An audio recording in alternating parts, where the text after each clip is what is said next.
आज के इस पावन सत्संग में उपस्थित परम प्रेममय श्री श्री ठाकुर अनुकूल चंद्र जी के पवित्र पंजाधारी कर्मी वृंद, इस पवित्र सत्संग में उपस्थित आदरणीय भ्राताएं, भक्तिमय माताएं, छोटे बच्चे, सभी को मेरा आनंदित जय गुरु। आज हर्ष उल्लास के साथ एक भव्य आनंदमय परिवेश में परम प्रेममय श्री श्री ठाकुर जी का ये उत्सव, ये जो मराचाली जोन का जो वार्षिक सत्संग, ये धूमधाम से इसका आयोजन हो रहा है। अभी भजन और कीर्तन का कार्यक्रम समाप्त हुआ, दीदी भाई का जाजन भी हम लोग सुने। ये जब कीर्तन चल रहा था, मुझे एक बात याद आया। मुझे लगा ये कीर्तन जैसे एनेस्थेसिया जैसे है।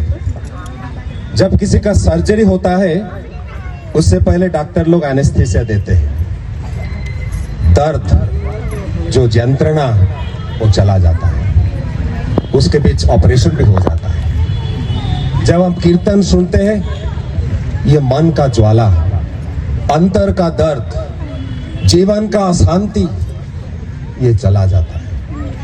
डॉक्टर एक आदमी को एनेस्थेसिया देता है, लेकिन यहीं पे एक आदमी खड़ा होकर कीर्तन करता है, जितने सारे लोग हैं सभी का जीवन का ज्वाला, दर्द चला जाता है। डॉक्टर जब एनेस्थेसिया देता है, ऑपरेशन होता है, एनेस्थेसिया का प्रभाव जब चला जाता है, फिर दर्द होना शुरू होता है।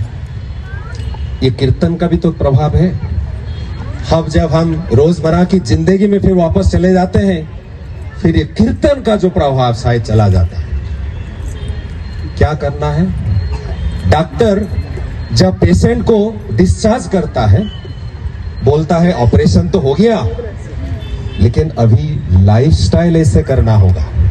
क्या खाओगे, क्या नहीं खाओगे, कितने बार खाओगे, कितने बार कितना समय सोओगे, ये सब डॉक्टर बता देता है। जीवन में क्या करना होता है? जीवन में लाइफस्टाइल को बनाना होता है। हम लोग जो सत्संग में आते हैं, कीर्तन के प्रभाव से जीवन का, मन का, शरीर का ज्वाला तो चला जाता है, लेकिन जीवन में एक लाइफस्टाइल, जीवन में एक संगतिपूर्ण जीवन, एक डिसिप्लिन जीवन हम लोग बिताते हैं। एक बहुत बड़ा सोशियोलॉजिस्ट एक बार कहा था, lifestyle management is free and enjoyable. Disease management is expensive and painful. Lifestyle management is free and enjoyable.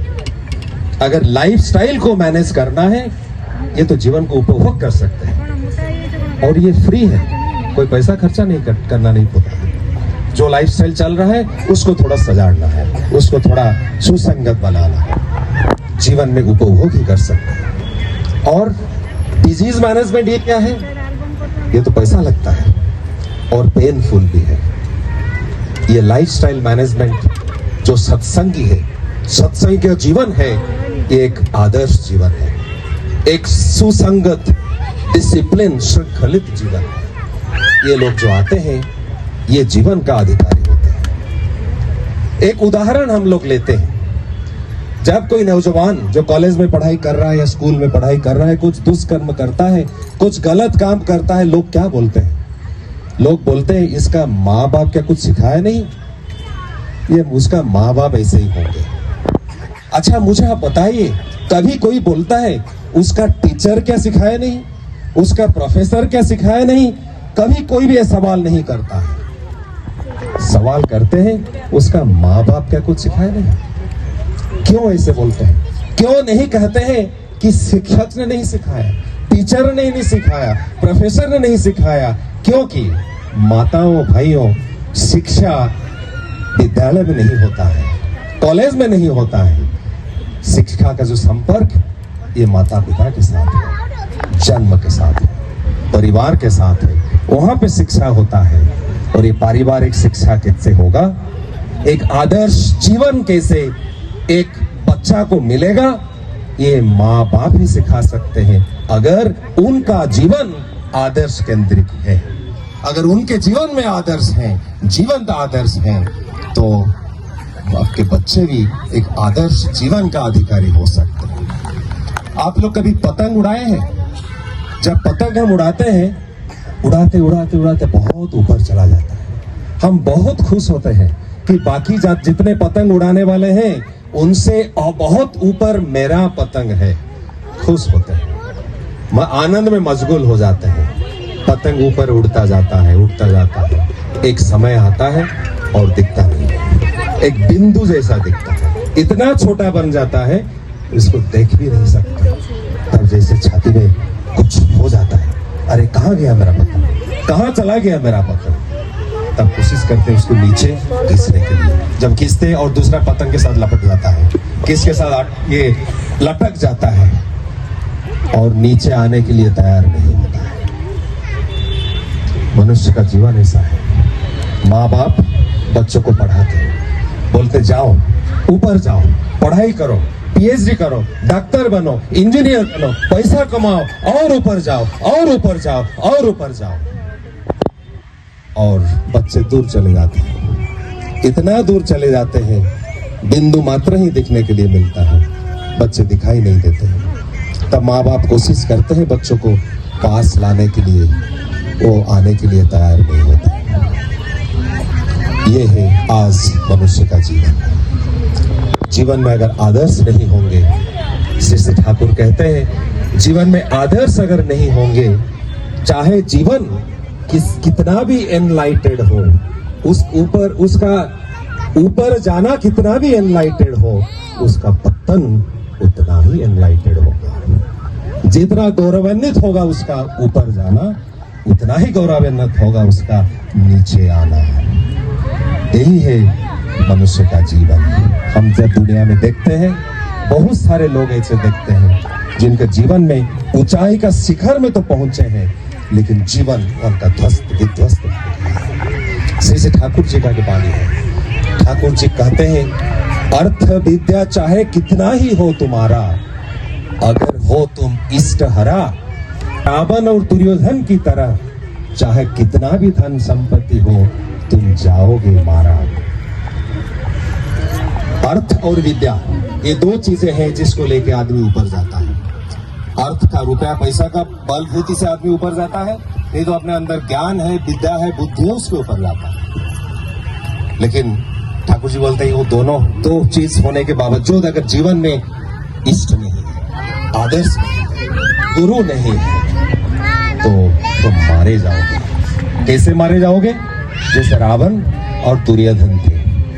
Duryodhan के पास अर्थ का कोई अभाव नहीं था, उसके पास राजप्रसाद था, धन संपत्ति था, लेकिन जीवन में इष्ट नहीं थी।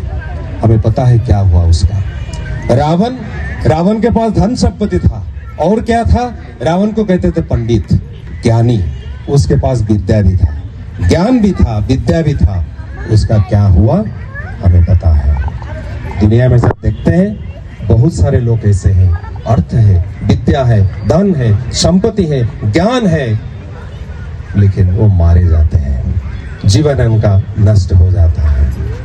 श्री ठाकुर जी एक बार बैठे हुए हैं, एक बार ये आलोचना, एक जो कहावत है कि if your money is lost, nothing is lost, if health is lost, something is lost, if character is lost, everything is lost. Thakur ji के पास कोई भक्त ऐसा कहा। ठाकुर जी ने कहा नहीं, ये मुझे ठीक नहीं लग रहा। सब लोग आश्चर्य हुए, कोई बड़े व्यक्ति ने ऐसे बात कहा है, if character is lost everything is lost. Thakur ने कहा नहीं, if character is lost everything is not lost, there is lot of hope still there. But Thakur ji ने कहा मुझे लगता है इसमें और एक लाइन अगर हम ऐड कर देंगे अच्छा होगा। सब पूछ रहे ठाकुर जी क्या? ठाकुर जी ने कहा ये अगर ऐड करते हैं, if ideal is lost everything is lost. जीवन में अगर आदर्श नहीं है, कुछ भी नहीं है। अगर कैरेक्टर भी कुछ का खराब है, वो भी ठीक किया जा सकता है, लेकिन जीवन में अगर आदर्श नहीं है तो जीवन ही नष्ट है। हम लोग यहीं से अगर बाहर जाएंगे, अभी तो लग रहा है हम सब मतलब सज धज के आए हैं, हर कोई सोचता है मैं तो अच्छा दिखता हूँ, अगर बाहर कोई हम आईना लगा देते हैं, हम जाके वहां पे देखेंगे, अरे मेरा बाल ऐसा हो गया है। कोई माँ लोग सोचेंगे अरे मेरा बिंदी यहीं पे था, इधर आ गया है, अरे क्या हो गया मेरा, मैं ऐसे ही बैठा था, अरे लोग मेरे बारे में क्या सोचते होंगे, यही हम बोलते हैं, है कि नहीं। पर तुरंत क्या करते हैं, कोशिश करते हैं उसको सजाने के लिए। हमारा बाहिक शरीर में अगर कुछ दाग होता है, उसे लिए मिरर चाहिए, लेकिन एक मिरर काफी नहीं है। अगर पीछे का कुछ है, पीछे एक मिरर लगाना पड़ता है। और ये तो सिर्फ बाहर का चीज देखने के लिए, लेकिन जो आदमी है, ह्यूमन बीइंग, मिरर तो वन डायमेंशन वाला है, एक ही डायमेंशन उसको दिखेगा, आगे दिखेगा तो पीछे वाला नहीं दिखेगा। मिरर आदमी क्या वन डायमेंशनल है? आदमी तो मल्टी डायमेंशनल है। हमारा आगे है, पीछे है, ऊपर है, नीचे है, अंदर है, बाहर है, बहुत कुछ है। ये कैसे दिखेगा? ये ऐसा हम कर देख पाएंगे? ये कैसे संभव होगा? ये दर्शन हम कैसे कर सकते हैं? सहज सा उपाय है। श्री श्री ठाकुर जी कहते हैं आदर्श, आदर्श ही है ये मिरर। ये फिर ऐसे मिरर आदर्श कैसे हुए? ठाकुर जी कहते हैं आदर्श जो शब्द है, ये दो शब्द उसके अंदर है, आ और दर्श। आ के मतलब संपूर्ण सब कुछ, दर्श का मतलब दृष्टि, दर्शन करना। जिनको पकड़ने से, जिनको धरने से, जिनका शरण लेने से संपूर्ण दर्शन होगा। क्या संपूर्ण दर्शन? मेरा अंदर, मेरा बाहर, मेरा भीतर, मेरा बाहर, मेरा बाहिक रूप, मेरा आंतरिक रूप, सब कुछ मेरा परिचय मुझे होगा। आज मेरा परिचय मेरे पास नहीं है। मैं बोलता हूं, अक्षय भाई आप मेरा बात सुनिए, मनिंद्र भाई आप मेरा बात सुनिए। मनिंद्र भाई बोलते नहीं आप मेरा बात सुनिए।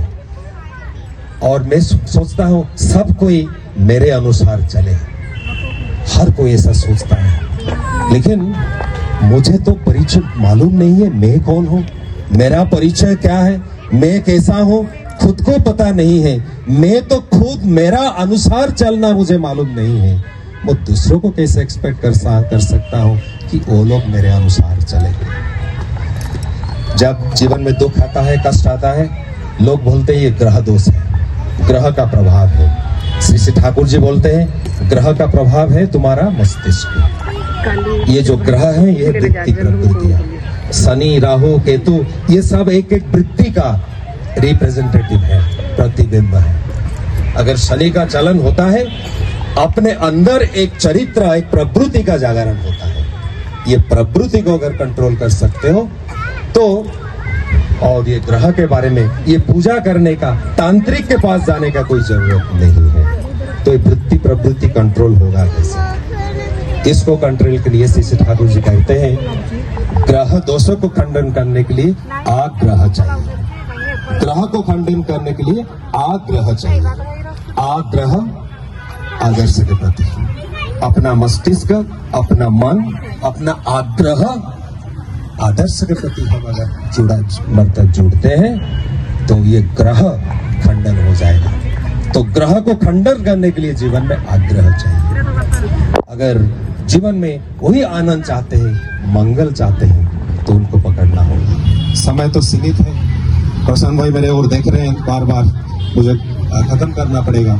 लेकिन एक बात मुझे याद आ रहा है, 2-3 साल पहले मुझे एक बैंगलोर का उत्सव हो रहा था। एक नेताजी एक नेताजी पॉलिटिशियन आए हुए थे। उन्होंने बातों बातों में मेरे पास बैठे हुए थे, उन्होंने पूछा आपका जो गुरु है श्री श्री ठाकुर अनुकूल चंद्र, इज ही गॉड? उन्होंने मुझे पूछा। मैं तो घबराया गया, क्या बोलूं, क्या उत्तर दूं उनको। फिर उनको मैंने कहा सर मुझे पता नहीं है, मुझे पता नहीं है ये गॉड है कि नहीं, लेकिन सर एक बात मुझे पता है कि my Guru has made many human beings God like. ये गॉड है कि नहीं पता नहीं है, लेकिन उनका शरण में आके, उनका संस्पर्श में आके बहुत सारे लोग भगवान जैसे बन गए हैं। वो क्या है मुझे पता नहीं है। उनको बात शायद अच्छा लगा, थोड़ा मुस्कुराए। एक बात मुझे आता है हेम कवि का, जो श्री श्री ठाकुर जी का भक्त थे। श्री श्री ठाकुर जी के पास जब आए थे, वो शराबी थे, दारू पीते थे और ठाकुर जी से उन्होंने कहा, ठाकुर जी मैं आपसे प्यार करता हूँ, ठाकुर जी आप मुझे अच्छे लगते हो। ठाकुर जी ने कहा क्यों? उन्होंने कहा सब कोई मुझे, मेरा परिवार, मेरा दोस्त, सब कोई मुझे कहा शराब छोड़ दो। आप एकमात्र व्यक्ति है जो मुझे कभी भी नहीं कहा शराब छोड़ने के लिए, इसीलिए आप मुझे अच्छे लगते हैं। ये ठाकुर जैसे है, जीवंत आदर्श ऐसे होते हैं, किसी को रिजेक्ट नहीं करते। जो अपने अंदर जो दाग है, दूसरों के अंदर जो दाग है, उसको साथ लेके वो आगे चलते हैं, किसी को रिजेक्ट नहीं करते हैं। वही हेम कवि ने एक कविता लिखा था, उसको आपको सुनाते बंद मैं मेरा वक्तव्य समाप्त करूंगा। हेम कवि बोल रहे हैं, कबे आमी एमन हब, कबे आमी एमन हब, আমায় দেখে লোক বলবে লোক, আমায় দেখে বলবে লোক, তুমি আছো जीवन बल्लभ। तब मैं ऐसा बनूंगा जब मुझे देख के लोग बोलेंगे प्रभु तुम हो जीवन बल्लभ तुम हो। वंदे पुरुषोत्तम।